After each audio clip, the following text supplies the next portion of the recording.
buenas noches, ciudadanas, ciudadanos, bienvenidos a este programa número 34 de Eje Sindical Constituyente, una plataforma creada el año 2020 para la reflexión, para el debate y para justamente que usted conozca a quiénes son las candidatas y los candidatos a la próxima Carta Fundamental, al cambio de esta Carta Fundamental que nos rige desde el año 80, y también lo que son los gobiernos locales, los gobiernos municipales también, así que vamos a tener un variopinto de invitados hoy día.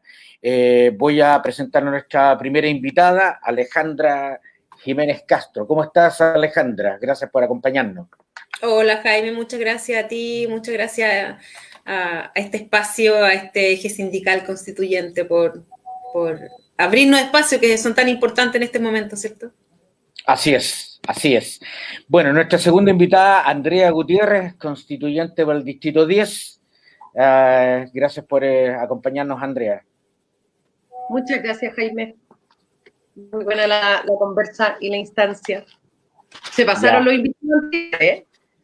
Sí, estamos un poquito marcados aquí por... después vamos a entrar ahí en el contexto del escenario. A propósito de escenarios, ¿no es cierto?, que las conecta a ustedes dos. Además, así es. Y nuestro invitado desde la República Independiente de Maipú, don Álvaro Méndez, a arrebatar un sillón, ¿no es cierto?, en la Concejalía de Maipú. Álvaro, muchas gracias por acompañarnos. Muchas gracias, Jaime. Felicitaciones por el espacio y también un saludo grande a Alejandra, Andrea. La conversación que vamos a desarrollar hoy día sin duda va a estar muy buena. Yo espero que sí. Yo, por lo menos, en los programas anteriores me entretengo mucho y aprendo mucho también de nuestras invitadas e invitados. Mira, nadie mejor, Alejandra, que nosotros mismos, que nos conocemos de tantos años. Y cada mañana nos miramos al espejo y nos decimos quiénes somos. O por lo menos intentamos decirnos quiénes somos. Alejandra, ¿quién es Alejandra Jiménez? Preséntese, por favor. Ahí sí. Bueno, yo soy actriz de primer oficio, soy gestora cultural. Hace poquito me titulé de un magíster en gestión cultural de la Universidad de Chile, un magíster que había ahí procrastinado muchos años porque a una le cuesta estudiar y después titularse, es terrible. Pero lo logré hace un mes.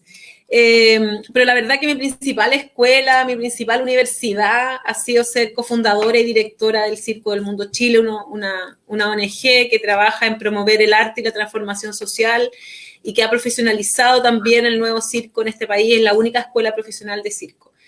Y soy militante también del Partido Comunista de Chile, empecé a militar en los años 80, a fines de los años 80, entré a las Juventudes Comunistas, en dictadura, mientras estudiaba teatro. Entonces, muy joven, entendí que el arte no era solamente un espacio creativo, sino que también era un espacio fundamental de comunicación, ¿cierto? Una herramienta importante para las transformaciones sociales y para esta sociedad. Así que estoy ahora en este desafío y en esta tremenda responsabilidad también, en esta candidatura, en relación a eso, a lo que he hecho, a lo que he sido también. Tengo también un trabajo gremial importante, soy miembro de la directiva de la Unión Nacional de Artistas hoy día y también miembro de la directiva de Adcultura. Así que aquí estamos, muchas gracias de nuevo por esta invitación. Y nuestra segunda invitada, Andrea Gutiérrez. ¿Quién es Andrea Gutiérrez? Ya a esta altura no sé. Esta campaña ha sido tan larga que ya... bueno, soy actriz, igual que la Ale, de primer oficio, un poco bajada de las tablas también, dramaturga, gestora cultural, docente y magíster en gobierno y sociedad de la Universidad Alberto Hurtado. He tenido a lo largo como del tiempo y la trayectoria, y quizás lo que me trae definitivamente acá es como el trabajo colectivo en organizaciones sociales, en el Sindicato de Actores y Actrices, en la Federación Latinoamericana de Actores y Actrices, donde tuve la suerte y el honor de ser presidenta en ambos lugares, y posteriormente, y en la organización con la que estoy actualmente trabajando, es la organización feminista de la Red de Actrices de Chile. Ahí, desde ese lugar y desde ese activismo, he estado en los últimos años, desde que se fundó, articulando también una organización política feminista desde el mundo de las artes, por supuesto, mancomunadamente con otras compañeras, tanto actrices como de otras disciplinas, y posteriormente nos metemos en este proyecto que se genera a través como de la deliberación colectiva en ese espacio, pero sobre todo diría yo por la invitación que surge en la lista de movimientos sociales, donde tenemos la suerte de compartir con compañeros y compañeras, muchos también con directrices sindicales, y que nos invitan a ser parte de eso, y nos hace todo el sentido poder instalar desde el feminismo y desde la cultura, ¿cierto?, el debate constitucional, entendiendo ambas cosas como transversales a la nueva Constitución. Así que ese fue un poco como el trayecto, y ese ha sido también un poco mi trabajo. Gracias, Andrea. Y don Álvaro Méndez. Esto es como el programa de los años 70. ¿Quién soy yo? Se llama ese programa. Con Enrique Bravo Menadier. ¿Quién es Álvaro Méndez? Bueno, yo soy Álvaro Méndez, soy maipucino, toda la vida vinculado a la comuna, soy comunicador audiovisual, gestor cultural. Si bien soy comunicador audiovisual, mi trabajo como comunicador está principalmente vinculado a la radio. He estado en muchísimas radios trabajando principalmente también en la cobertura de cultura, en la cobertura de la música, en la cobertura de las artes, principalmente en la Radio Nuevo Mundo, del Partido Comunista, de donde soy militante también, así que un saludo ahí a la compañera. Y el trabajo como gestor cultural tiene que ver con precisamente ese desarrollo como comunicador. En la radio comunal de Maipú, en la Santiago Buera, radio que ya no existe, desde hace unos años levantamos el espacio Batallando, y entrevistaba a artistas locales, y en más de 150 programas nos dimos cuenta que había una escena en Maipú de artistas que no sabía que existía. La misma escena no sabía que había una escena. Nos pusimos a hacer vincular, a generar una red entre esos artistas, y fue como nació la Corporación Cultural de Maipú en el año 2016, la cual hasta hoy día presido. Así que ese es el logro del cual estoy más orgulloso, el haber logrado levantar esa corporación cultural, y desde ahí me siento gestor cultural más que comunicador. Soy también papá del Gaspar, un niño de 12 años que llegó a vivir conmigo este año. Hasta el año pasado vivía con su mamá en Santiago Centro, ahora se vino a vivir conmigo acá a Maipú, y me tiene muy feliz el hecho de ser papá. Es agotador ser candidato, ser gestor cultural, ser comunicador y ser papá también, pero de verdad que es muy gratificante, y ahí está en el segundo piso, en su pieza, haciendo tareas, se supone, ojalá, de ahí voy a revisar si las hizo. Perfecto.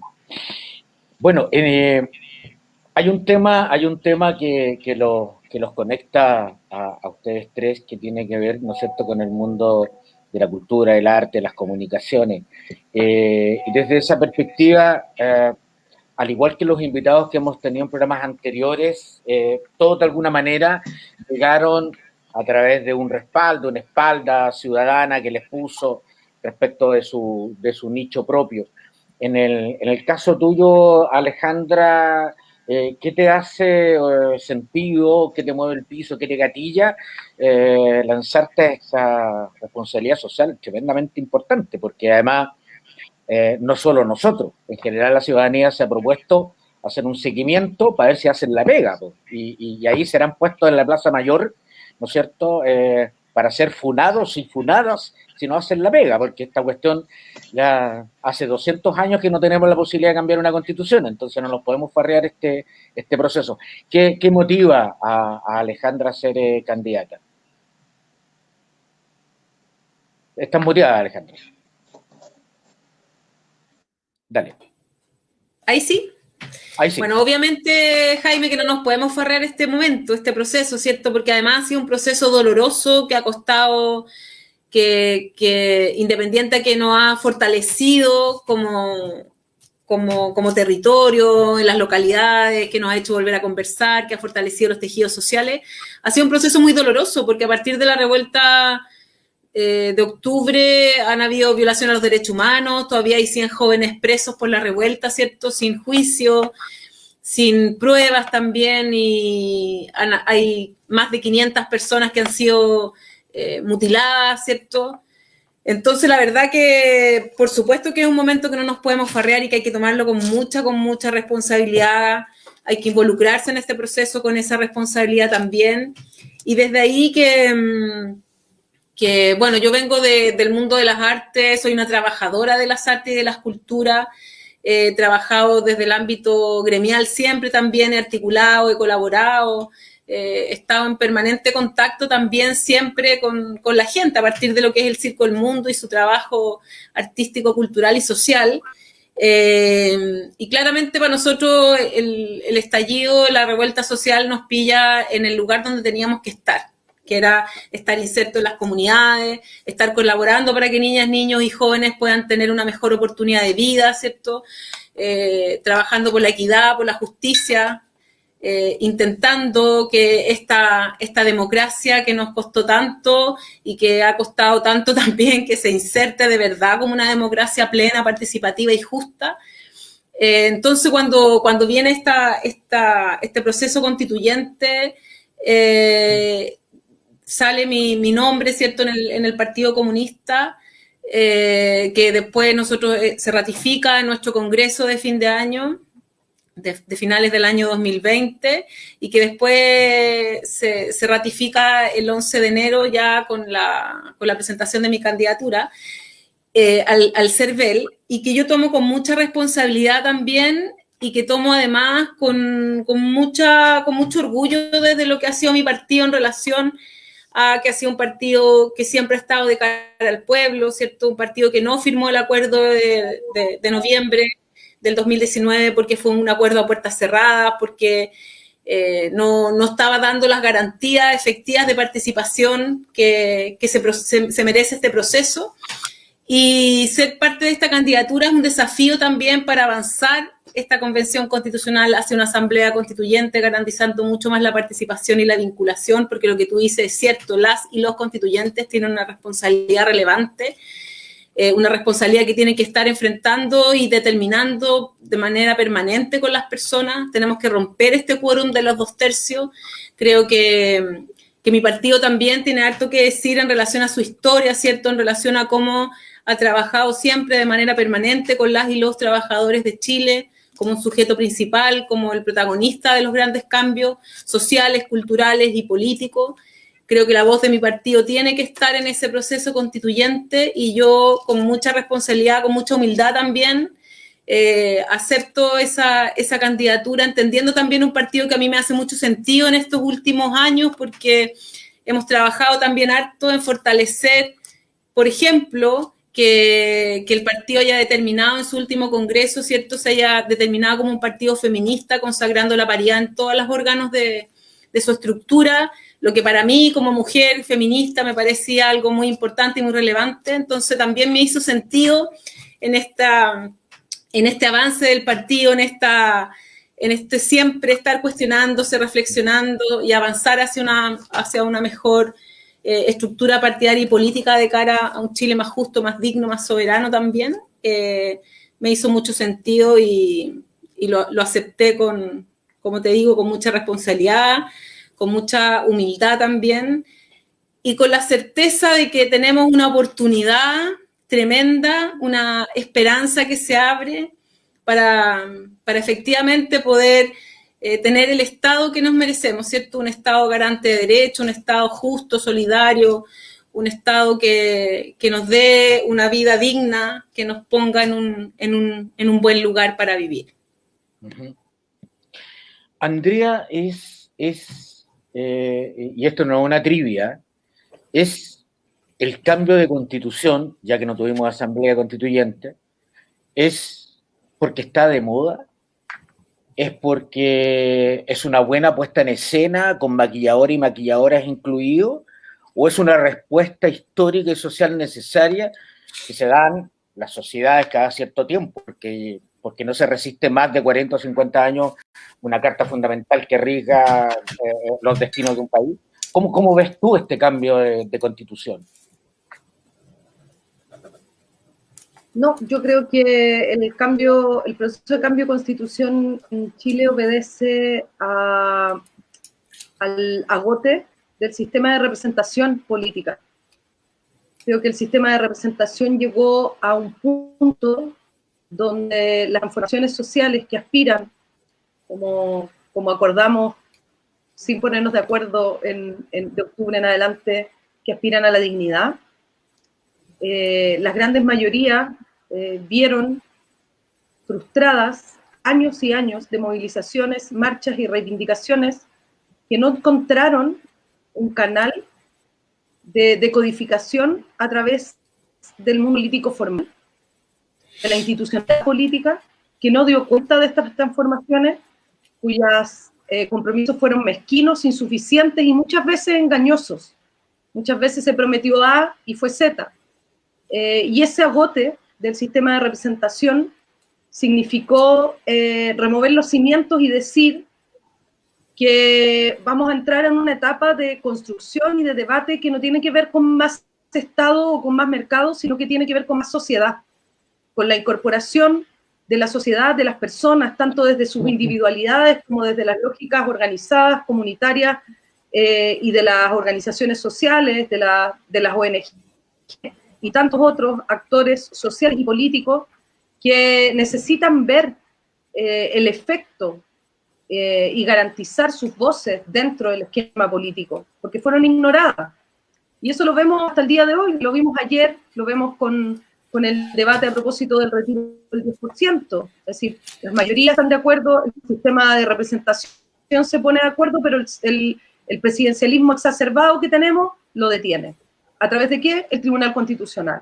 Entonces, hemos tenido la mala fortuna de, durante todo el gobierno de Sebastián Piñera, ver un desfile de derechos incumplidos, donde las mayorías creen y generan un cambio a través de un acuerdo de mayorías, ¿cierto?, que se manifiestan, que piden, pero sin embargo no se decodifica en el sistema político que tenemos y se vuelve insuficiente. Y las desconfianzas se instalan. Entonces también estamos en un proceso de desprestigio de la política, pero entiendo yo que este desprestigio de la política va a una revisión y a una transformación que espero se transforme en algo positivo, ¿no? No vaya en el sentido contrario, porque si no eso sería una mala noticia para la democracia que aspiramos.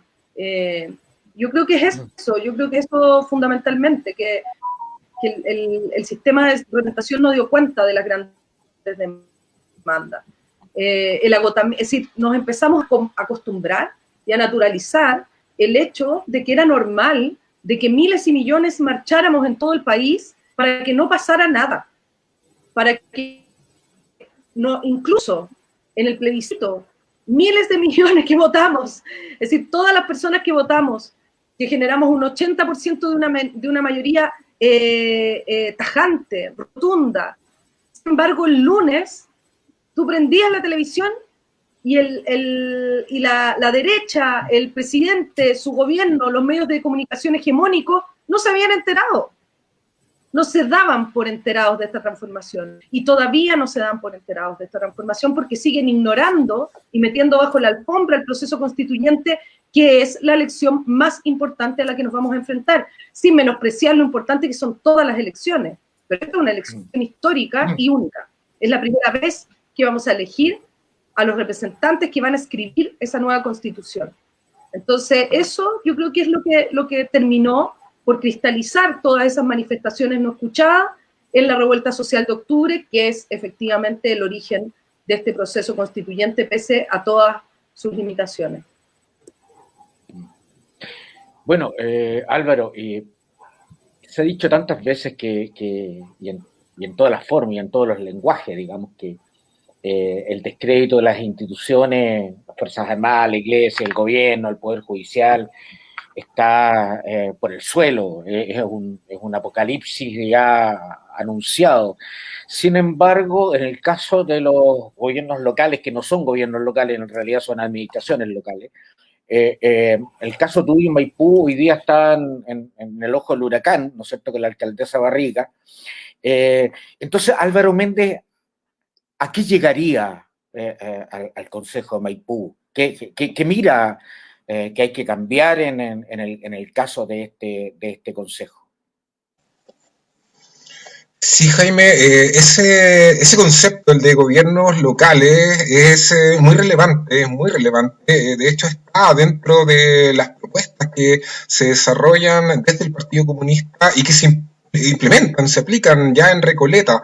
El cambiar la mirada desde la administración de los recursos, del territorio, de todo lo que acontece a nivel local, a la constitución e implementación de gobiernos desde una mirada mucho más amplia de gobiernos locales, con cierta autonomía, con la capacidad también de involucrar a los vecinos y las vecinas.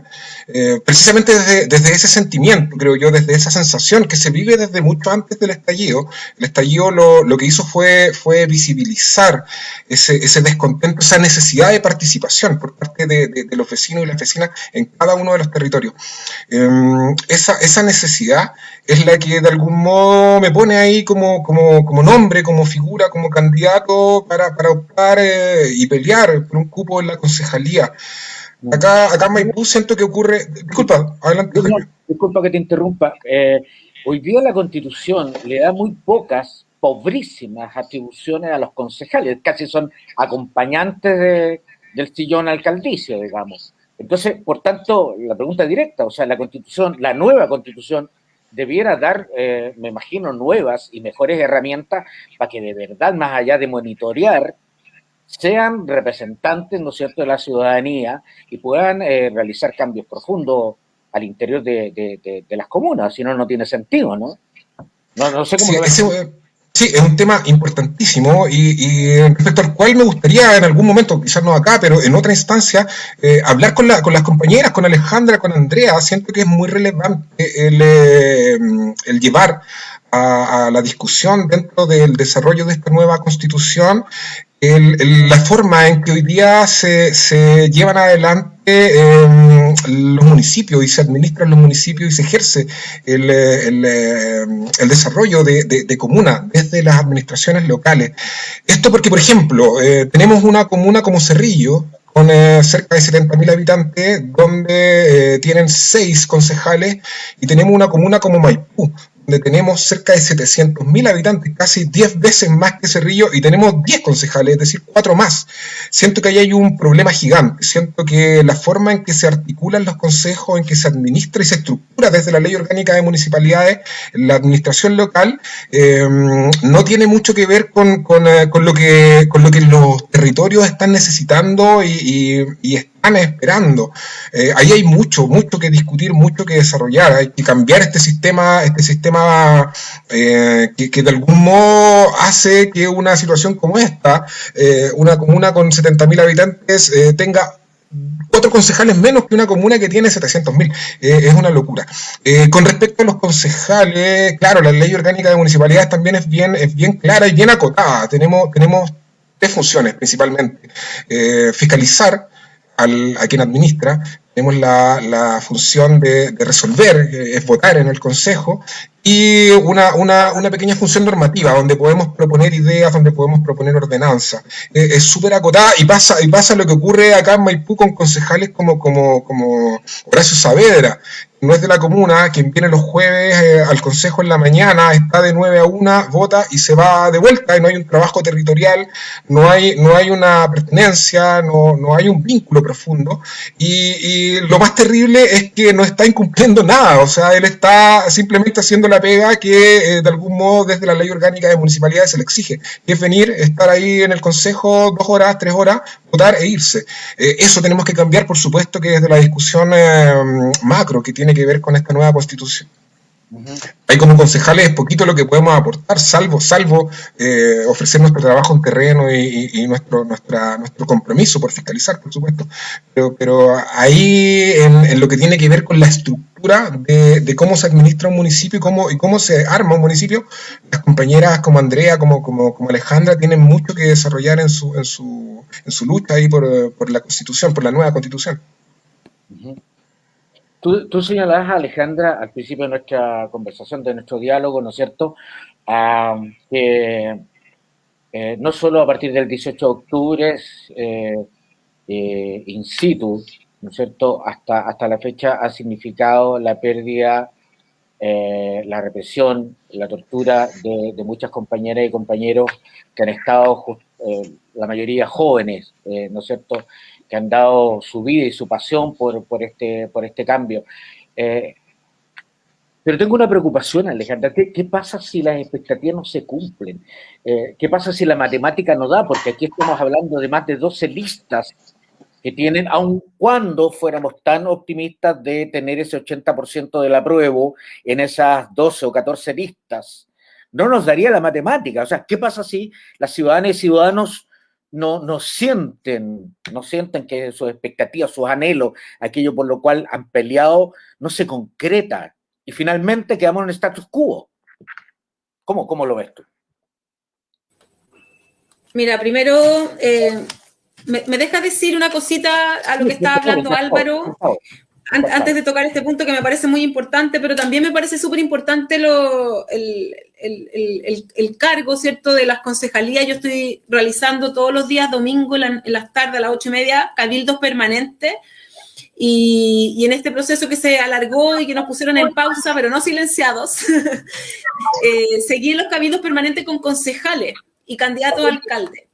Y efectivamente ha sido súper enriquecedor el tema, porque el rol de los concejales, de las concejalías en este proceso constituyente es súper importante, porque efectivamente es un vínculo que debería, ¿cierto?, ser un aporte, pero primordial, para que las y los constituyentes estemos en este proceso vinculados de manera permanente en los territorios. Cuando yo te hablaba de que tenemos que avanzar hacia una asamblea constituyente, es como establecemos una estrategia en el reglamento para que obligue a las y los constituyentes a estar vinculados, ¿cierto?, permanentemente en los territorios, y que esa participación exista. Y ahí las concejalías son súper importantes. Por eso que, si bien es cierto, como decía aquí mi amiga Andrea, es tan importante todas las elecciones, ¿cierto?, las constituyentes, por cierto, porque estamos hablando del gobierno de los próximos 30 o 40 años, pero también es importante que este proceso constituyente la acompañen alcaldías que estén de acuerdo con este proceso, que quieran promoverlo, con concejales que quieran hacerse parte de esto. Así que eso quería como agregar nomás a lo que está hablando Álvaro. Y en relación a lo que tú dices, Jaime, sí, pues hay un riesgo grande, y yo creo que es importante también que en el distrito 10, en el que Andrea y yo somos candidata constituyente, aquí tenemos 9 listas de oposición. Y de oposición diversa, ¿cierto? Porque no somos todos iguales, hay listas que somos súper cercanas, hay otras que no, ¿cierto? Está la lista de la apruebo, que es la ex concertación, que por supuesto que es distinta, hay distintas listas de partido, creo que son 4 listas de partido y 5 listas de independientes, que también los independientes son todos súper diversos y distintos, ¿cierto? Las listas son distintas, hay listas que efectivamente tienen una representatividad importante, como el caso de la lista que está la Andrea, pero hay otras listas de independientes que se representan a sí mismos, ¿no? Y que también ahí generan algo complejo al momento de no solamente la elección del voto, sino de a quién le rinde cuentas después. Cuando tú decías al inicio, que me dio risa, pero es que es verdad, o sea, te vamos a quemar en la hoguera y en la plaza, así que no cumple lo que... Pero digo, como claro, porque efectivamente, pero es como para quemar a un constituyente que diga que iba a hacer una cosa y después no lo cumple, ¿cachai? Como que en el fondo uno dice, pucha, la verdad que y eso es importante también, por eso que es importante que la gente se informe, se instruya al momento de votar, de que efectivamente va a votar por personas que están representando a otros también, y no que se representan a sí mismos, por personas que si no cumplen, es que no van a poder no cumplir. En el fondo, como garantizar eso, ¿cierto? Eso por un lado. Por otro lado, tú hablabas de esta representación del 80% del apruebo, pero fíjate que aquí lo que hay que importar ahora en estos días que tenemos todavía, ¿cierto?, en este casi mes que nos queda, de ojalá que la gente tome con tanta responsabilidad esto y que participe y que vaya a votar. Porque para el apruebo, que fue rotundo, ¿cierto? Un 80%, pero votó poquito más del 50% del padrón electoral, Jaime. Y si pensamos en que era algo tan importante y tan relevante como terminar con la Constitución de Pinochet, ¿cierto? Hecha en dictadura y era como lo último que nos quedaba de la tiranía, yo creo que no fue tanta la participación. Yo habría esperado más. Y espero que este 15 y 16 de mayo efectivamente puedan ir más personas a votar para poder generar más posibilidades a las listas de oposición, porque si no, efectivamente corremos el riesgo de que la derecha quede sobre representada. Y este proceso no se merece tener más de un 20% de representación, la derecha en esta convención constitucional, que fue que lo máximo a lo que ellos podrían aspirar, porque se opusieron a todo, hicieron todo para que esto no saliera, ¿cierto? Y sí, bueno, Alejandra, si yo y es importante, espérate, solo para terminar, te quiero decir, solo para terminar, Jaime, en las comunas donde ganó el rechazo, votó casi el 90% el padrón electoral. Entonces, con esto solo quiero decir que es muy importante que esas otras 50 personas que no fueron a votar por el apruebo, vayan y voten, porque efectivamente eso va a ayudar a juntar más fuerza, a tener más representantes que están por la opción no solamente por la opción del apruebo, sino por definitivamente terminar con este Estado subsidiario y con este modelo neoliberal. Ahora te escucho. Sí, no, te decía, es que a mí las matemáticas igual no me dan, o sea, si yo pesco ese 80% lo divido por 14 listas, el cuoteo va a ser mucho menor que esa sola lista que va sola y que solo con ese 20% puede sacar 3, 4 representantes de un viaje. Sí, vamos a tener que... Sí, por supuesto. Yo creo que ahí es importante también dar una señal política de unidad, ¿cierto? Al momento, yo lamento harto, yo de verdad, personalmente, lamento mucho que en nuestro distrito y en todos los distritos de Chile hayan tantas listas de oposición. Yo firmé una carta incluso, yo personalmente como directora del Circo del Mundo, antes del 11 de enero, que creía que tendría que haber habido una sola lista de oposición. A lo mejor es difícil y era muy complejo, a lo mejor uno ya a esta altura no se puede estar aliando para un proceso constituyente, ¿cierto?, con partidos políticos que no se declaren antineoliberal, porque es la gran lucha que estamos dando en este momento. Pero a lo mejor sí podrían haber sido 2 listas o 3 listas, creo que eso habría sido posible y creo que faltó voluntad política, no solamente de los partidos políticos, sino que de todas y de todos y de todes. Pero tenemos ahora este proceso, tenemos esa responsabilidad y creo que el llamado a las personas que puedan finalmente, las y los que seamos electas y electos, y en este caso me pongo aquí en la utopía, ¿cierto? Y en la posibilidad también concreta y real que la Andrea y yo, por ejemplo, seamos candidatas del Distrito 10, pero te aseguro que uno va a trabajar en unidad, en concordancia, en acuerdo, en generar los grandes cambios. Y yo creo que esa es una señal importantísima. Tenemos que ir más allá de los partidos políticos, más allá de las organizaciones mismas. Andrea, bueno, estamos viviendo producto de la pandemia una situación, un contexto, un escenario horrible. No solo en Chile, en todo el planeta, pero nosotros como países subdesarrollados, porque no me compro eso en vías de desarrollo, no hemos estado nunca en la vía, nunca hemos visto la vía, además, ni el camino para llegar a aquello. Eso de los jaguares también fue una puesta en escena. Pero específicamente, a propósito de que nuestra plataforma es una plataforma dedicada al mundo del trabajo, los trabajadores, las trabajadoras, hay un grupo al cual tú estás adscrita, ¿no es cierto?, y representas de una u otra manera, que son los artistas del mundo de la cultura y que están mucho más desprotegidos que cualquier trabajador y trabajadora de este país. Y hemos visto con tristeza, digamos, cómo se tienen que hacer solidarios y cómo se participa para poder ayudar a los artistas que han estado desmejorados. A tu juicio, ¿qué es lo que sí o sí, con respecto al mundo del arte y la cultura, debe estar en la próxima Constitución? Sí, mira, la verdad es que la realidad del mundo de las artes, de los trabajadores del mundo de las artes, tiene que ver con varias faltas de reconocimientos que están a nivel constitucional, del que las trabajadoras y los trabajadores del mundo de la cultura no somos los únicos y las únicas en vivirlo, ¿ya? A mí me gusta mucho contextualizar justamente por lo que tú dices. Yo fui dirigente sindical y trabajé con una serie de trabajadoras y trabajadores que también están privados de sus derechos colectivos y que sobre todo están privados del derecho al trabajo. Y yo creo que esto hay que entenderlo constitucionalmente en la dimensión que tiene. Estamos bajo un modelo subsidiario, estamos bajo un modelo neoliberal que considera productivo y desarrollo un ámbito muy estrecho de lo que es la sociedad. Y entrega, ¿cierto?, un ámbito muy estrecho de la protección laboral también.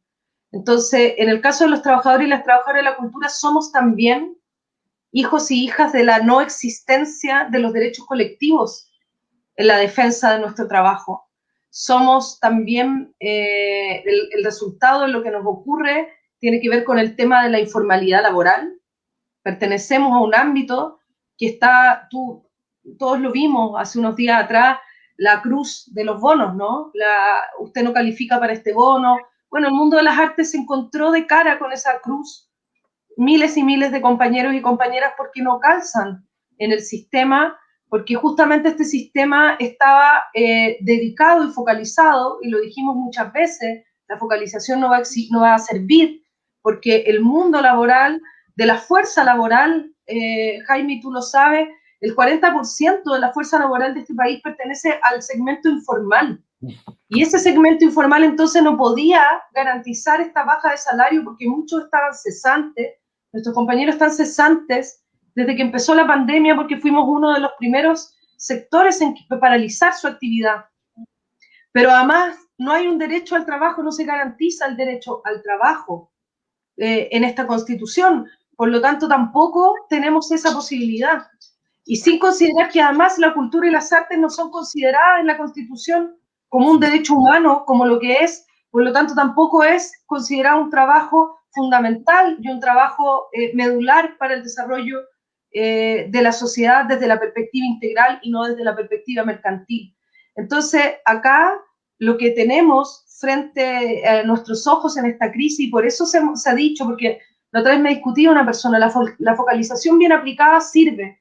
La focalización en este gobierno no se puede realizar, porque este gobierno y su institucionalidad, el Estado, no conoce ni reconoce las necesidades de las personas, no conoce cuáles son las poblaciones de trabajadores que tienen necesidades hoy, no reconoce ese 40% de informales, pero además tampoco reconoce, y aquí hay que hacer un acto de justicia, si hablamos de las trabajadoras y los trabajadores, quiero sumar a las trabajadoras de la cultura, a las trabajadoras de la cultura que son mujeres, que además mayoritariamente son cuidadoras. Entonces convergen en dos precariedades profundas, ser trabajadoras de las artes y ser mujeres cuidadoras, que también es otra invisibilización del mundo del trabajo, porque se considera que el trabajo puertas adentro no es trabajo, es un problema de la intimidad, no es un problema del mundo del trabajo. Y creo que una de las reivindicaciones importantes que tenemos que instalar es justamente las labores de cuidado, porque nuestras compañeras, las más dañadas en esto, son aquellas que son jefas de hogar, que asumen las labores de cuidado y que además han tenido que dejar la labor artística porque no pueden seguir asumiendo el costo que significa ser trabajadoras de la cultura o trabajadoras de las artes en este país. Entonces, no hay un reconocimiento, esta es una deuda, por eso lo enmarco en este marco superior. Acá hay una deuda con el mundo del trabajo en su conjunto, con los derechos colectivos, con la negociación colectiva ramal, con la fortaleza de los sindicatos, con la capacidad de negociación, con el derecho al trabajo garantizado y con el reconocimiento de algunos trabajos que han sido invisibilizados y que hoy día lamentablemente son parias de este sistema y aparecen como trabajos informales cuando no debiesen serlo. Y ese es el caso de nuestros compañeros y compañeras que son trabajadores de las artes y que son trabajadores de la cultura. Y en ese sentido yo creo que es eso. Y lo otro, si me permites como referirme un poco, yo creo que la dispersión que tanto quita el sueño, y que me parece que no debiese quitarnos tanto el sueño, porque la dispersión es hija de esta falta, de esta crisis de representación. La dispersión no es casual, la dispersión no es al azar, no es, oye, puta, que son hueones, no se pusieron de acuerdo, perdona, somos adultos todos, estamos en horario mayores. No es eso, esto es hijo e hija ¿cierto?, del desprestigio del sistema de representación. No hay confianzas. Si no hay confianzas, imposible que haya unidad. ¿Por qué hay unidad en la derecha? Porque hay intereses comunes. Entonces no nos comparemos con la unidad de la derecha, porque la unidad en este sector se supone que tiene una ética de por medio. Y esa es la que generó esta dispersión. Eso es lo que generó esta desunión. Eso quería solamente señalar. Sí, súper bien, súper bien. Carlos, hay dos cosas que me llaman profundamente la atención en el caso de Maipú. Uno es que Maipú no tenga una corporación cultural. Eso me llama profundamente la atención. Hay localidades con menos recursos, con menos población que sí las tienen a lo largo de Chile, en ese sentido. Y por otro lado, es que ninguno de las administraciones anteriores se ha preocupado del tema medioambiental, y que ustedes lo tienen latente y fuertemente latente ahí, y que daña la dignidad y la calidad de vida de los habitantes. ¿Cuál es tu visión al respecto de eso? Con respecto a la cultura, Jaime, hay una situación muy metafórica y hasta puede sonar poética, pero es terrible. Actualmente el Teatro Municipal de Maipú es un supermercado, era un supermercado, hasta hace 10 años atrás, era un supermercado que estaba en la plaza llamado El Toqui, una especie de galpón donde estaba este supermercado, cerró hace 10 años, lo adquirió el municipio, un poquito más de 10 años si no me equivoco, lo adquirió el municipio y lo convirtió en nuestro teatro municipal. O sea, nuestro teatro municipal, el espacio donde fundamentalmente debiesen converger las culturas, era un supermercado hasta hace unos años atrás. Eso es súper decidor. Claro, no tenemos acá una corporación cultural, es un anhelo desde hace mucho rato. Yo recuerdo las últimas 4 administraciones, Sepúlveda, Undurraga, Vitori y ahora Katy Barriga, no han querido vincularse con los artistas, los actores, las actrices locales para poder desarrollar ese anhelo. Habla un poco también de la forma en que los municipios, y no solo acá en Maipú, en muchos lugares del país, abordan los presupuestos de cultura y abordan el tema de la cultura. Lo ven primero como espectáculo, lo ven como show, lo ven como una caja chica desde donde se adquieren dineros para una propaganda rápida, traes un par de grandes números, levantas un escenario en la plaza central, pones la cara del alcalde o de la alcaldesa en varias gigantografías y eso es cultura. O sea, terrible, lo hemos vivido acá mucho, lo seguimos viviendo y esperamos cambiarlo y esperamos cambiarlo pronto. De hecho, yo creo que por eso es súper natural el que surja una candidatura desde el mundo de la cultura, desde un maipucino, desde quien de algún modo participó de toda esta constitución, la Corporación Cultural de Maipú, que no es municipal, surgió desde las calles, surgió desde la gente, y que ha hecho un tremendo buen trabajo con 0 presupuesto. Hemos realizado actividades que incluso han de algún modo rivalizado con las actividades que hace el municipio con 200 millones de pesos para traer un par de números de baile, con reggaetón, con zumba, y no tengo nada contra esos géneros, pero un poco para ejemplificar la diferencia que ha ocurrido y que se sigue viviendo acá en Maipú. Con respecto a, y urge una corporación cultural, más que porque sea una solución per se, nosotros la vemos como una instancia donde se va a tener que escuchar a los actores y actrices culturales en la comuna. Acá tenemos muchas organizaciones, tenemos muchos barrios que están articulándose en torno a los artistas de cada territorio, que han levantado espacios de cultura, de graffiti, de música, de poesía, huertas urbanas, que hay muchísimas. Entonces hay un movimiento muy grande que necesita de algún modo una articulación desde la estructura municipal, y desde ahí viene ese anhelo por la administración y por la corporación cultural, desde la administración, desde el municipio. Con respecto al medio ambiente, sí, es una de nuestras grandes luchas también hoy día. Acá, actualmente tenemos una situación muy peliaguda, tiene que ver con la construcción de un oleoducto. La empresa Sonacol está desarrollando actualmente, y es una pelea que estamos llevando adelante hoy, está llevando adelante la construcción de un oleoducto que va a pasar por abajo, por el subsuelo de algunas de las villas del sector Rinconada de Maipú, del sector 4 Poniente, la villa Los Bosquinos. Los mismos vecinos y vecinas se han estado organizando para levantar esta situación.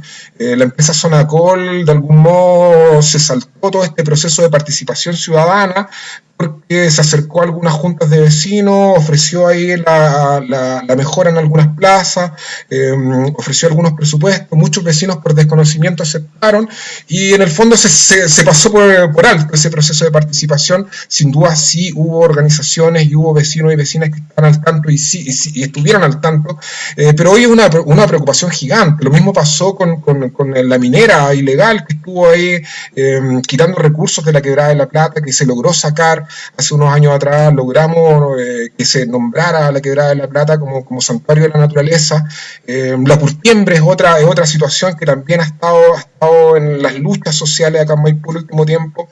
Se trasladó una curtiembre de San Joaquín al sector industrial de Maipú, que ha implicado malos olores, ha implicado contaminación de las aguas, y así hay un sinnúmero de situaciones irregulares que nos hace sentir a los maipucinos y maipucinas algo así como parte de un patio trasero de Santiago. Ahí yo me sumo mucho a algo que tú decías al comienzo, la República Independiente de Maipú. Nosotros nos sentimos así, nos sentimos muy maipucinos, reivindicamos mucho nuestro territorio, nuestra historia como maipucinos y maipucinas, pero también nos sentimos muy relegados, muy apartados, y ahí hay mucho que trabajar por la cultura y por el medio ambiente. Okay. Alejandra, te quiero llevar al tema de la sindicalización. Según las cifras, al año 73, al golpe de Estado, había un 38% de sindicalización en Chile. Hoy día no supera más allá del 13, el 14, y el 80% de ese porcentaje obedece, obviamente, a los sindicatos mineros, que tienen una relación estrecha, digamos, con su quehacer y su negociación colectiva. Y en ese surgimiento, además, a partir del siglo XIX, gran parte del siglo XX, el Partido Comunista fue clave, digamos, en el desarrollo social, cultural, político, ¿no es cierto?, para la creación de estos sindicatos. El Partido Comunista no se hace un mea culpa en este adormecerse en el siglo XXI, donde el trabajo, al parecer, con los sindicatos ha estado un tanto ausente, por no decir ausente. ¿Cuál es tu visión ahí respecto al tema de la sindicalización? ¿Por qué la gente no quiere sindicalizarse hoy día? Bueno, mira, yo creo que son varios los factores. Aquí hay un factor importante y que tiene que ver cómo este sistema neoliberal nos ha puesto en un lugar competitivo, poco solidario, y no desde un ámbito colaborativo, ¿cierto? Yo creo que eso también responde a lo que como sociedad el modelo neoliberal nos va poniendo día a día y nos va excluyendo de los tejidos sociales en vez de fortalecerlos. Yo creo que ese es el gran logro que este modelo ha hecho y que ha calado muy profundo en nuestra sociedad y es lo que nos lleva, ¿cierto?, a la gran crisis que hoy día tenemos también. Y que reitero que a pesar de lo doloroso que fue la revuelta de octubre, nos vuelve a reencontrar y nos vuelve a fortalecer y empieza de nuevo a fortalecer el tejido social. Creo que también el modelo neoliberal mercantilista, ¿cierto?, donde pone al mercado por sobre las personas y en esta competencia permanente también de conservar un trabajo para poder comer o para poder subsistir también, se ha generado también en que las y los trabajadores no se sindicalizan por miedo a perder su trabajo. Eso es algo real y concreto. Y ahí yo creo que somos todas y todos responsables también, no solamente el Partido Comunista, claro, el Partido de las y los Trabajadores, ¿cierto?, con 106 años de historia y ha tenido momentos emblemáticos en relación al sindicalismo en Chile. Yo creo que yo personalmente, como militante del Partido Comunista también, creo que en algún momento se soltó este sujeto principal, no desde el ámbito ideológico, político, sino desde el fortalecimiento de un trabajo de masa, de un trabajo más orientado también a la educación, ¿cierto? Al estar permanentemente, no solamente en las bases, sino que con la gente, pero creo que el partido ha puesto siempre su foco en las y los trabajadores. Creo que tenemos una tremenda representante en la CUT, que es la Bárbara Figueroa, que ha hecho un trabajo increíble, pero creo también que hay una falta, que falta también es parte del modelo también. Yo creo que este modelo nos ha puesto también en esta falta de responsabilidad. Sí. Sí, perdona. ¿Y tú crees que la CUT representa a los trabajadores de Chile? Bueno, se ha hablado harto en esto. Tiene una representación importante, yo creo, Jaime. Ahora, creo que también el otro día escuchaba, no a la Bárbara, sino que escuchaba al vicepresidente y él decía de manera bien determinante cómo la representatividad que tienen también, pero cómo también el sistema se ha encargado y los medios de comunicación de invisibilizar también el trabajo de la CUT. Yo creo que ahí también hay responsabilidades compartidas. Lo que sí creo que esta nueva constitución tiene que garantizar no solamente el derecho al trabajo, ¿cierto?, sino que tiene que garantizar el derecho a sindicalizarse, el derecho a huelga también, y a volver a fortalecer los sindicatos, que la gente vuelva a creer también en que las organizaciones, no solamente los sindicatos, sino que las organizaciones sociales son importantes para el quehacer cultural, social y político de un país, y que son una fuerza importante y relevante. Eso me parece importante señalar, y en relación a este eje sindical, creo que el compromiso también de las y los constituyentes de fortalecer en esta constitución el derecho a sindicalizarse, el derecho a huelga, es fundamental, es importantísimo, para que efectivamente cuando uno habla del derecho a un trabajo digno, también está hablando de un trabajo que esté relacionado con el desarrollo humano, que esté relacionado con efectivamente tener una orgánica sindical robusta, que te proteja, que te cuide, que te ayude a desarrollarte también, que promueva y que regule, que fiscalice, etcétera. Y que pese sobre la mesa al momento también de hacer valer los derechos de las trabajadoras y los trabajadores. Yo creo que hace falta una escuela sindical seria, una escuela de formación sindical que dé mejores herramientas a cada una de las organizaciones sindicales y sociales de este país. Y ahí también se han descuidado los distintos gobiernos que han pasado en estos últimos 40 años. Así que, ¿para qué estamos con cosas? Ahora, el Partido Comunista tiene una escuela sindical súper interesante, en la cual los militantes estamos participando siempre de manera permanente y todo, pero como tú bien dices, aquí hay un tejido social, ¿cierto?, que no está siendo llevado a este proceso. Hay que abrir las puertas de esa escuela sindical para que entren todos y todas. Andrea, tú dijiste al principio en tu presentación que era una representante del feminismo en Chile.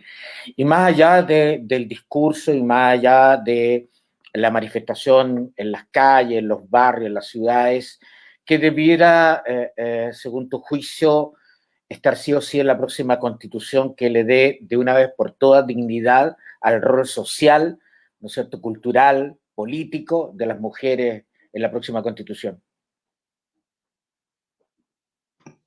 Sí, yo soy una militante del feminismo, Jaime. Soy no solo, es decir, la representación también en el feminismo, y eso es algo y es lo que me hace también no creer en otra militancia que no sea la del feminismo, porque hay que entrar a transar siempre, y acá hay algunos intransables que son importantes, y que sobre todo de cara a la nueva constitución.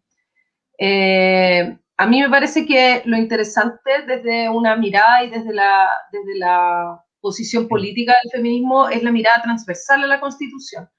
Estamos hablando que la Constitución trata de la redistribución del poder, ¿no? La reorganización de la vida. Y las feministas en distintas organizaciones, a través de distintas agrupaciones, pero sobre todo a través de encuentros nacionales, a nivel nacional, nos hemos dado también una serie de tareas en torno a instalar una sociedad que ponga la vida y la sostenibilidad de la vida en el centro y supere esta lógica y esta perspectiva de que es la producción y es el mercado y es la propiedad lo que tiene el protagonismo principal dentro de la actual Constitución.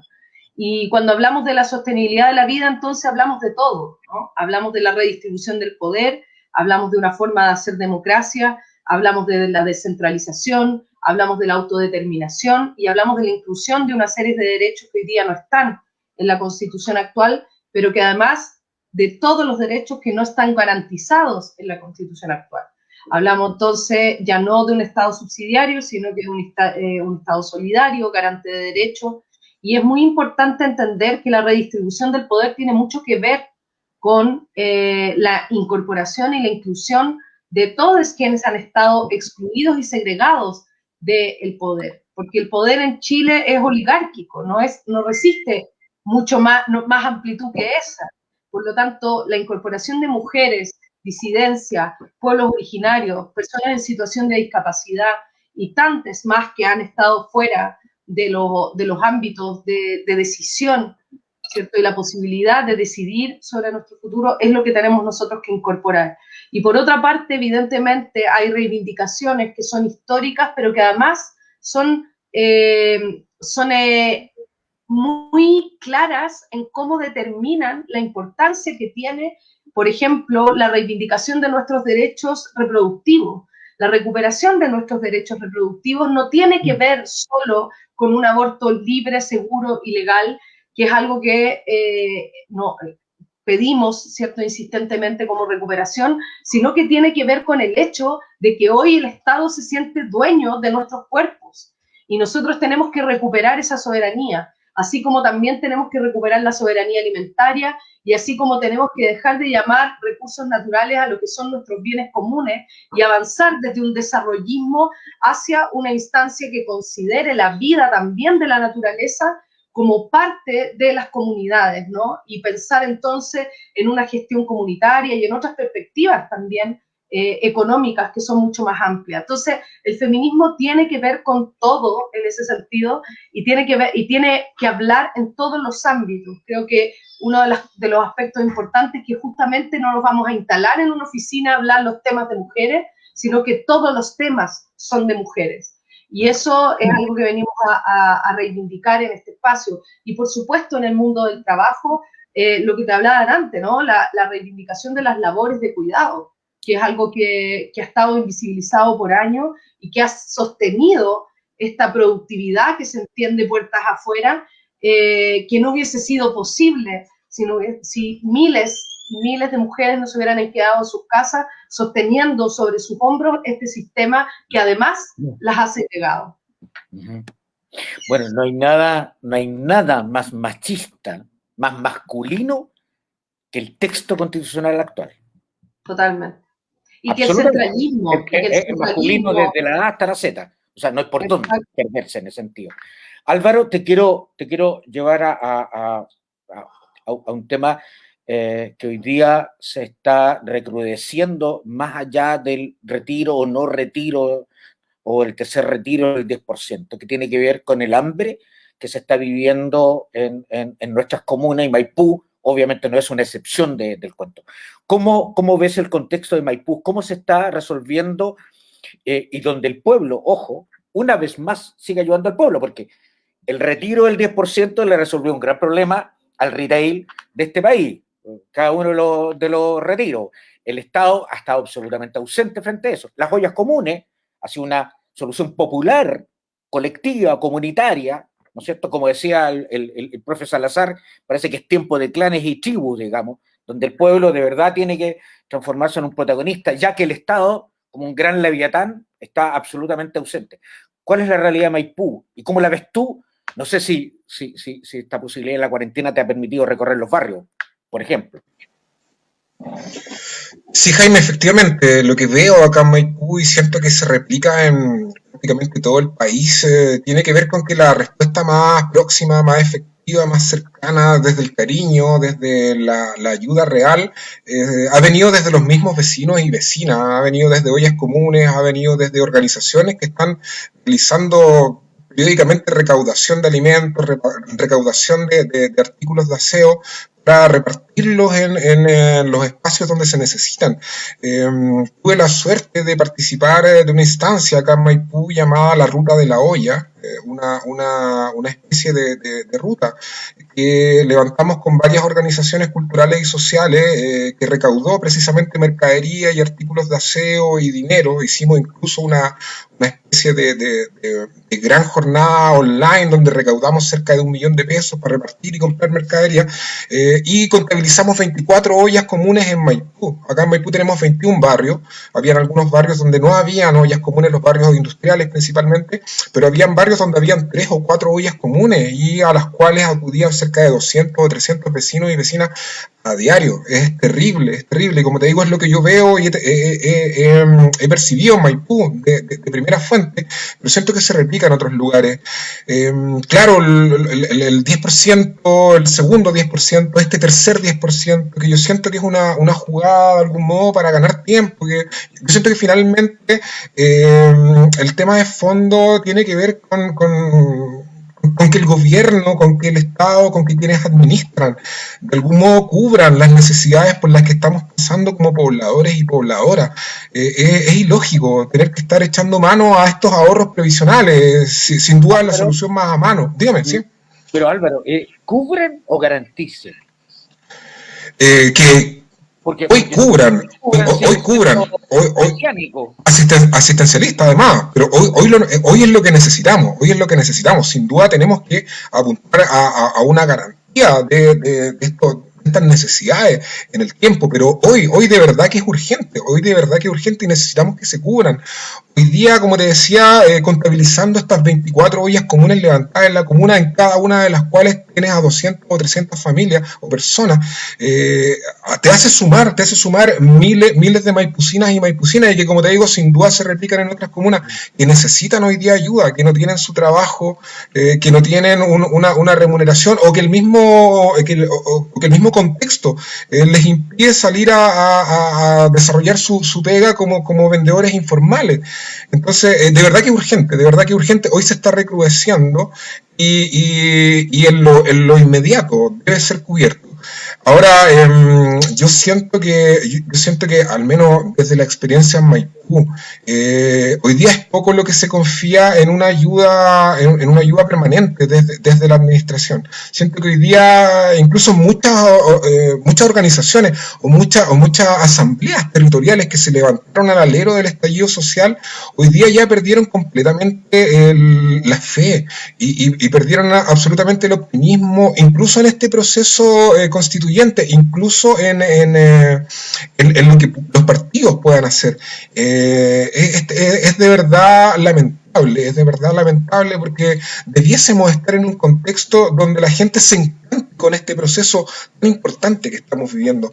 Pero lo que yo veo acá, desde esta experiencia, es que hay un desencanto, es que hay una desconfianza en que aún se sigue criticando este acuerdo por la paz que se firmó en noviembre del 2019, y me da pena a veces ver una falta de esperanza en este punto en el que estamos política y socialmente. Por eso iba a que veo que es una urgencia, a que veo que es una situación que hoy debe ser cubierta y que ojalá podamos garantizar como derecho de aquí en adelante. Alejandra, en esto ya ronda final, el profe Massa, ¿no es cierto? José Massa decía hace algunos años atrás que cuando Chile va a despertar y va a dejar de exportar palos, piedra y pescado, digamos. Pero mientras tanto tenemos una riqueza natural en la minería, y Raúl Osorio nos hace la pregunta directa, la voy a poner ahí en pantalla para que no crean que yo estoy chanfleando. ¿Se debe nacionalizar y declarar bien común la riqueza minera, o bien establecer un royalty? ¿Cuál es tu visión al respecto? Mi visión más esperanzadora es recuperar los recursos naturales y las riquezas del Estado. Yo creo que la renacionalización del cobre es una meta que quizá a lo mejor no es a corto plazo, pero sí tiene que ser a mediano plazo. Creo que el royalty a las mineras es importante y necesario en un contexto como el que estamos hoy día, pero pensando en un nuevo Estado, ¿cierto? En un Estado garante de derechos, en un Estado en que tiene que tomar la administración de verdad, ¿cierto? Y hacerse cargo de las personas desde que nacen hasta que mueren en este país. Es importante y es prioritario recuperar las riquezas para poder financiar efectivamente el Estado. Y en esas riquezas, por supuesto, está el cobre, está el litio y todos los recursos naturales. Perfecto. Andrea, ¿cuál es la invitación que le haría Andrea Gutiérrez? Oye, es un tremendo distrito, el distrito 10, ¿eh? Yo no sé si les da el tiempo, las energías para intentar, y para qué decir con la pandemia ahora y la cuarentena, digamos, recorrerlo y poder tener eso que es tan importante, que es el puerta a puerta, el cara a cara, digamos, esa cosa de conversar con los ciudadanos y las ciudadanas, y ha sido un gran conflicto, digamos. ¿Tú tienes algún temor de que el próximo 15 de mayo no hayan elecciones y se tengan que postergar? Mira, yo a esta altura de este gobierno espero cualquier cosa, Jaime. ¿Ya? Yo lo que quisiera es ver, yo quiero ver a Piñera fuera de la moneda. La verdad es que siento que todos los obstáculos, y poniendo en perspectiva las cosas importantes, Piñera ha vulnerado tanto la democracia, desde tantos aspectos, desde, en mi caso, de los más sentidos, ¿no? La libertad de expresión y la libertad de creación que he vulnerado en las últimas semanas, pero no solo en las últimas semanas lo hemos sabido, porque los medios independientes han vivido la vulneración de la libertad de expresión por mucho tiempo. Han sido criminalizados, han sido reprimidos. Ha vulnerado la democracia en la libertad de expresión, ha vulnerado los derechos humanos. Hoy día vulnera también los derechos humanos de las personas que no pueden salir a trabajar ni a obtener sustento, o si lo hacen, lo tienen que hacer vulnerando las cuarentenas y siendo criminalizados por ganarse el sustento, porque ha generado medidas absolutamente insuficientes y lo sabe. Lo que pasa es que está cuidando los intereses de quienes son los que han crecido en un 76% su riqueza en el tiempo de pandemia, que son los súper ricos de este país. Y ahí, permíteme decir algo a propósito de lo que tú decías recién, que te encuentro toda la razón. Es decir, los ricos de este país son inéditos, Jaime. Los ricos de este país se han hecho de lo que eran las empresas públicas de Chile para generar sus riquezas. Son los ricos más inútiles del mundo. Son ricos que no han generado tecnología, no han generado innovación, no han aportado a la cultura, no han aportado a la ciencia, no han puesto plata en una vacuna, son unos inútiles. Tenemos ricos que son parásitos de este sistema. Y eso es probablemente una de las desigualdades que más da rabia en este país. Da rabia porque acá hay hambre, hay miseria, hay gente condenada al hambre y a la miseria. Sin embargo, hay personas, dentro de los cuales más encima está el presidente de la República, que han hecho crecer su fortuna a costa de este sufrimiento. Entonces, la verdad es que puede ser que se aplacen las elecciones. No lo sé. A esta altura no lo sé con esta gente a cargo. Sabemos que las elecciones no significan un riesgo sanitario superior a todos los otros riesgos sanitarios cuando están funcionando las empresas constructoras, cuando están funcionando las salmoneras, cuando están funcionando las actividades mineras. Entonces, no es más grave una actividad de elección. Ahora, puede ser que se vea muy damnificado, porque sabes que cuando compite lo urgente con lo importante es difícil. Y yo no me atrevo a decirle a la gente que hoy día está pasando hambre que pensemos en el futuro, porque el hambre es de hoy. Entonces, me quedo con el principio feminista. Cuando las mujeres marchamos en las calles, marchamos por nuestras compañeras que no están. Y hoy día nos va a tocar a algunos y algunas tratar de rescatar esta democracia que se está cayendo a pedazos porque la dejaron a pedazos. Y eso es algo que tenemos que hacer, y eso es una tarea que nos tenemos que dar. Y el proceso que tenemos también es un proceso que es resultado del deterioro de estos últimos tiempos, ¿no? Y yo quisiera rescatarlo, yo quisiera...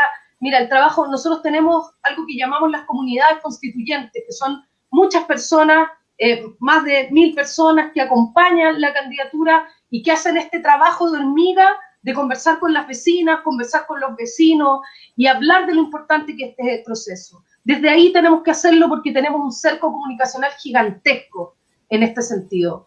Entonces, nuestras ideas no llegan, pero además los canales de televisión no han cumplido una labor ni siquiera formativa de explicarle a la gente qué significa votar por un gobernador por primera vez, cuáles son las elecciones que se suceden, cuántos palitos pone uno en la papeleta.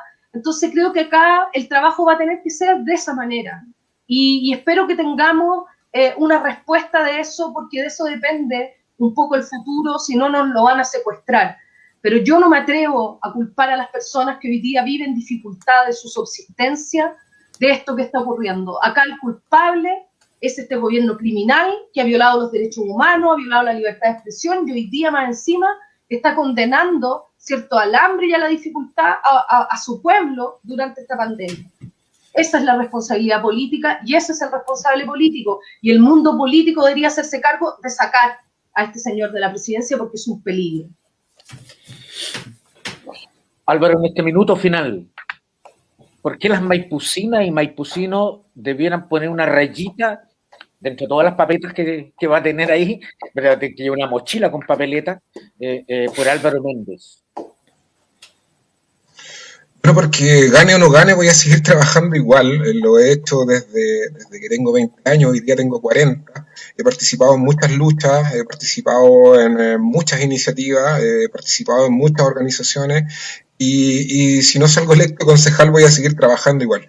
Por eso, de hecho hace unos días atrás un amigo me decía, oye loco, simplemente eso hace que vote por ti, ¿cachai? Porque sé que no es necesario que vote por ti, vaya a trabajar igual y así lo hemos hecho, y no solamente yo, lo hemos hecho desde el Partido Comunista, lo hemos hecho desde varias instancias que hemos levantado movimientos como este que hoy se desarrolla para detener este oleoducto en el barrio que está tratando de llevar un oleoducto bajo las casas de los vecinos, como lo hicimos con la Curtiembre, como lo hicimos con esta necesidad de una corporación cultural, donde aún no nos pescan mucho, pero estamos ahí dándole duro, con miles de movimientos. Hace poquito, disculpa, estaba ahí leyendo hace un ratito, cuando tú me preguntaste por los movimientos en torno al medio ambiente, me escribieron de UCA, los amigos de Unión contra el Asbesto, que también es una situación muy grave acá en Maipú.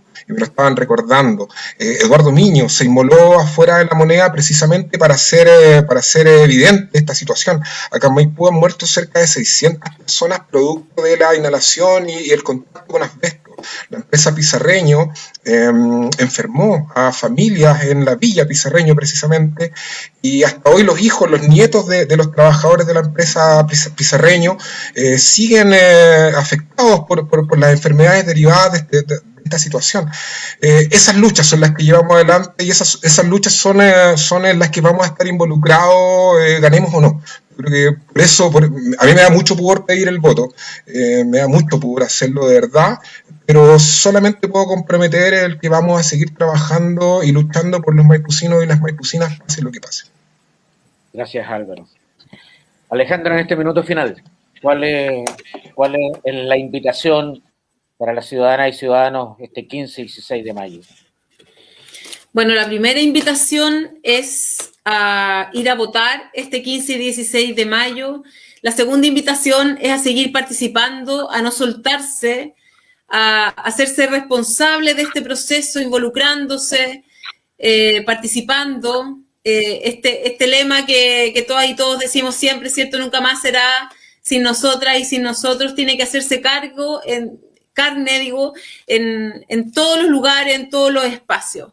A que se cuiden, ya que tenemos un gobierno que no nos está cuidando.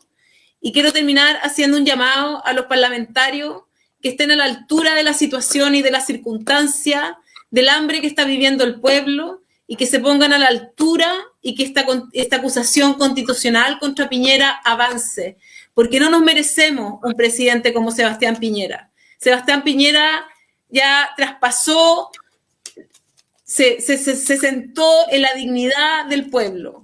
Hoy día ha puesto todo por sobre las personas y la verdad que que lo mínimo que hoy día haría una coherencia a lo que está pasando y a lo que está ocurriendo, y dignificaría también la imagen, la memoria y el futuro de nuestro país, es que efectivamente esta acusación constitucional prosiga y levantemos nuestro país con esta esperanza de una nueva constitución, con un Estado distinto, democrático, participativo, inclusivo. Así que muchas gracias por este espacio. Un abrazo, Álvaro, un abrazo, Andrea. Muchas gracias, Jaime, para ti también. Andrea, este minuto final de todo esto es una metáfora, oye. Nunca Por favor. no, ya, pero no importa, sí, da lo mismo, no tenemos auspiciadores ni tenemos cadena nacional, así que estamos libres de esos aprietos cronométricos. Andrea, ¿cuál es la invitación tuya a la ciudadanía y ciudadanos, más allá de los distritos que tú representas? Sí, es decir, la invitación es, dentro de nuestras posibilidades, implicarnos en este proceso, no olvidar que esto es una trenza, que acá están trenzadas nuestras necesidades de hoy con esta oportunidad que tenemos de cambiar la Constitución, que a pesar de nuestras dificultades tenemos que trenzar esto, hermanar la contingencia y ver cada uno de los obstáculos que nos están poniendo para poder salir adelante, tienen que ver con construir un futuro diferente.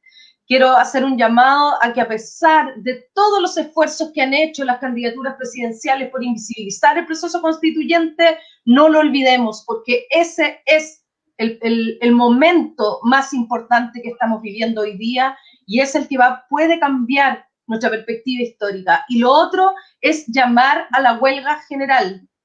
Piñera se acaba de reunir con los partidos de Chile Vamos.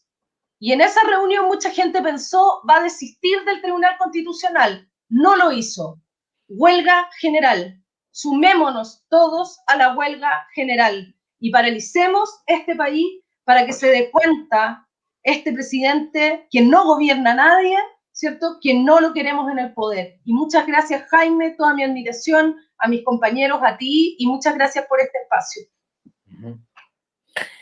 ¿Alguna vez alguien dijo, si paran los portuarios y paran los mineros, se para el país? Así de simple. Así de simple. La dejo tiradita nomás, ¿no? No. Y me retiro. Lindamente. Oye, bueno, muchas gracias, Andrea. Ha sido muy apasionado la conversación de hoy día. Hemos aprendido hartas cosas, pero además estamos viviendo un momento, un contexto muy, muy duro. Y yo creo que no cabe otro lenguaje, como dice Echeverría, el lenguaje construye realidad, y no cabe otro lenguaje, digamos, que el que nos manifiesta el corazón, porque este es un tema que nosotros estamos palpitando. Incluso yo vivo en una comuna, y tú lo sabes bien, Alejandra y Andrea, ¿no es cierto?, que Ñuñoa, que tiene una pobreza disfrazada, igual que Providencia, y que otras comunas también, donde se ve limpiecita la calle Irarrázaval, pero si uno cruza Grecia, y está, ¿no es cierto?, el Ñuñoa Sur, que le llaman, hay un nivel de pobreza. Estamos ahí solidarizando con ollas comunes, la Ezequiel Cortés, digamos, y otras poblaciones más. Entonces, hay un trabajo. Entonces, yo creo que también el llamado es, si yo puedo dar algo, puedo dar tiempo, puedo dar un paquete de arroz, puedo dar una palabra reconfortante, puedo agarrar la guitarra y a lo mejor animar, todo eso ayuda, ¿no es cierto?, porque tenemos que salir todos juntos de esto. No se puede quedar nadie atrás. Ya hemos dado demasiadas vidas de jóvenes y no jóvenes, digamos, en este proceso, y tenemos ahí una responsabilidad social, las chilenas, los chilenos y los migrantes, que son parte de nuestra geografía humana también. Así que muchas gracias, Alejandra, Álvaro, Andrea, ha sido un gusto. Y nos encontramos el próximo martes a las 20 horas con otro eje sindical. Muy buenas noches, muchas gracias a todas y a todos.